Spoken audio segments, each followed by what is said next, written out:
কত যন্ত্রণা। হায় রে প্রসবকালের ব্যথা মা জননীর, যে ব্যথায় ঘুম নেই পাড়া প্রতিবেশীর। হায় রে প্রসবকালে ব্যথা মা জননীর, যে ব্যথায় ঘুম নেই পাড়া প্রতিবেশীর। যখন প্রসব হয় সেই শুধু মায়ের শুধু যন্ত্রণা থাকে না, পাড়া প্রতিবেশীরও ঘুম থাকে না, পরিবারের কারো ঘুম থাকে না। তো সেই জিনিসটা একবার মূল্যায়ন করে তো করুন তো, নিজের বিবেকে কত একটা যন্ত্রণা দিয়ে মা আমাদেরকে পৃথিবীর মুখ দেখিয়েছে, কিন্তু আমরা তার প্রতিদান কি দিচ্ছি না, তো লাত মারছি।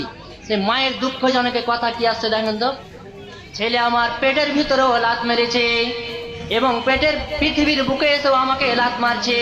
দুঃখটা শুধু এই জায়গাতে, পেটের ভিতরে যখন তুমি আমার ছিলে তখন আমি কি করতাম, আনন্দে আত্মহারা হয়ে যেতাম। শুধু আমি আত্মহারা হতাম আনন্দে সেটা নয়, আমি আত্মহারার সাথে